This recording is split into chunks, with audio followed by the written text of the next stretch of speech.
Hey, what's up everybody? Jake here and welcome to the hobby. In today's video, I'd like to share with you guys how much of Scarlet and Violet 151 we were able to complete, opening up $250 of Scarlet and Violet booster packs. Now I'm actually really surprised we were able to complete pretty much the complete set. We're only missing a couple of the EX cards, like right there I'm missing Venusaur EX, was never able to pull it, and there's actually a couple of missing gaps from my collection. We don't have Butterfree, which is an uncommon card. We don't have Raichu, which is a rare card. Very few scenarios like that, but I was able to get pretty much every single card from this set. There is 165 cards inside of Scarlet and Violet 151, not including the illustration rares, and we are only missing 11 cards, which is very reasonable. Right here we're missing Ninetales as well as Wigglytuff, another EX. The EX cards are going to be the bane of your existence if you're trying to complete this set.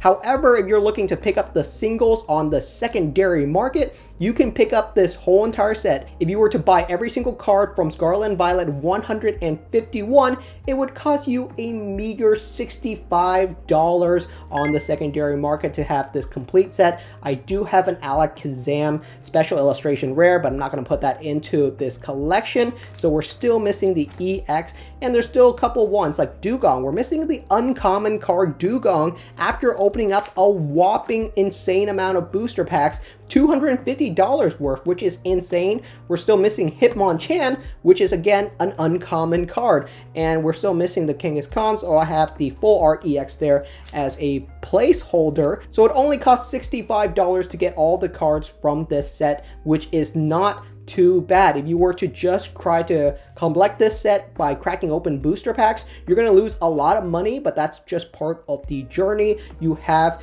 to enjoy the experience. We're still missing 11 cards from this set, and that's pretty solid here. 11 cards from the Scarlet and Violet 151 set. A couple of cards, we have one item card missing. Little scenarios like that, it's going to cost me $8 to pick up the singles on the secondary market and fill out my collection, so not too bad. We're going to crack open one additional booster bundle, and that's it. I'm pretty much done with Scarlet and Violet 151. No need to pick up any more additional products from this set. It's been fun, but that's all there really is to it. I'm not going to pull any more additional illustration rares. They are just too rare to really come by, and it's not that fun of a pack opening experience. It's been fun, but I'm ready to move on from 151. Some more interesting stats for you guys. We were able to pick up 18 holographic reverse energy. These are really nice, and some of them have some very cool swirl patterns, so I really dig it. But these I do not consider hits. If you consider these hits, that's great, because this is an absolute bonus. I will probably use these in any kind of decks that I ever brew in the future, so that's pretty cool. So I really dig having those. In terms of our pulls, our best illustration rare, just regular illustration rare from 50 booster packs, was Squirtle. We didn't get too many of these. I only got around 4 or 5 illustration rares, so nothing too crazy. We did get 2 special illustration rare, including Erica's Invitation and Alakazam EX, so we really beat the odds on that end, because these are actually very difficult to pick up. I know people that have opened way more booster packs than I have, and they still were not able to get a single special illustration rares, and that's how challenging it is. So there really isn't too much to this set. It is absolutely fun. If you want to crack open some booster packs, go ahead, but the packs are very expensive. Doing the math and breaking it out so far, it's actually pretty outrageous when you consider how expensive some of the booster packs for 151s are, especially when you look at things like Paldea Evolve and some of the more recent set like Scarlet and Violet Base and some of the Sam's Club or Costco deals. You're talking about under $3 of booster packs right now, especially for even sets like Crown Zenith. The amount of Crown Zenith booster packs I can get for the same price as 151, it just doesn't make sense for you to open up this set. If you are going to pick up Scarlet and Violet 151 to crack open, absolutely enjoy the set, but just keep in mind that the illustration rares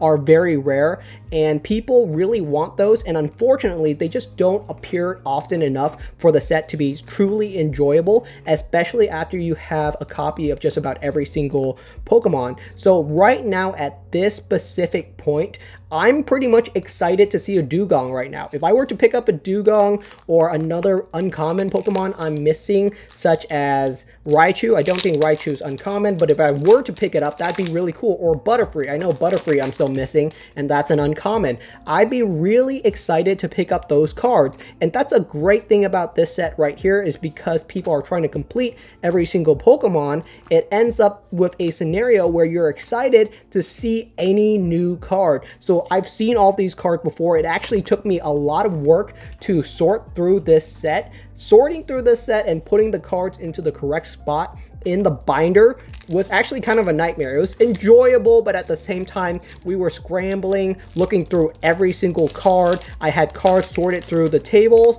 I swore I pulled a Raichu. I swore on my life that I pulled a Raichu, but I could not find it. So maybe I didn't. Maybe I just developed that memory. But it has been an interesting experience. This set is so different, you know. I've never had an experience where I hunted for every single card like this. I know that some people do this for every single set, but with how large modern sets have been, and Scarlet and Violet 151 is actually one of our smallest set in a very long time. There's some small sets out there like Shining Fates and Pokemon Go, but in general, for most sets, you're easily looking at well over 200 cards, easily. I remember there were sets that almost reached 300 cards inside of a set, which is outrageous amount of cards into a set, which is why I just stopped doing master set and trying to get every single Pokemon, because it just was too... Oh my goodness, we pulled a Dugong. There we go. It's a holographic reverse, but I'm happy to pull it because that is going right into my binder. There we go. That's what I'm talking about. I'm excited about an uncommon card because we didn't pull it yet. Second Dragonite, I know that for sure because we were hunting for Dragonite for quite a while. I swore I pulled a Dragonite, and it took us forever, but we found one of them. So I thought I pulled more, but we found one Dragonite, and I put it into the binder, and I'm pretty happy about that because that would be a pretty annoying one if I wasn't able to pull it. The EX cards are obviously going to be some of the more challenging ones to pull. You're definitely not going to pull every single EX card, which is really, really unfortunate because there's a lot of EX cards, and you'll end up with a scenario where you just missing a lot of cards inside of your collection. You're gonna have some gaps. Luckily, the EX cards are pretty affordable. The most expensive one is probably gonna be the Mew EX, but if you have the ultra premium collection, I would say the special illustration rare Mew EX is a fine version to put inside of your binder. It's a great copy. It's not super expensive, and it's a gorgeous looking card. The other one is going to be Charizard EX. I would be really excited to pull one of those. We did pull Charizard EX, so we don't have to pick it up on the secondary market. But like I said, the pulls are very, very brutal. We are on our last booster pack of our booster bundle, and 0 hits so far, and this is a normal experience for a lot of collectors out there. So just be aware that this can be you, where you're spending $30 for one of these boxes, and unless you're really happy like me to pull some of these uncommons and rare cards that you might not have inside of your collection, you're going to end up with a scenario like this where you spend 30 bucks and you really didn't get any really cool cards. Now that's pretty darn unfortunate, but that's just the way that this set is designed. So you are going to have to crack open a ton of booster packs to really get every single card. But if that's not you, if you're just a budget collector, then you know what, you can get this complete set on the secondary market for $65. That's the total cost of picking up every single card. Now I open up right around 50 booster packs, maybe a little bit more, including this booster bundle. I think if I did my math right, we're at 53 booster packs so far. I've completed 94% of Scarlet and Violet 151, but I had to spend close to a whopping $300 to do it, and I enjoy that experience. So you have to be the collector to do this. This is my final review for 151. We're not cracking open any more additional booster packs of this set. Thank you so much for watching. Hope you guys enjoyed this video. Hope you guys have some amazing luck with Scarlet and Violet 151, and I will see you guys next time.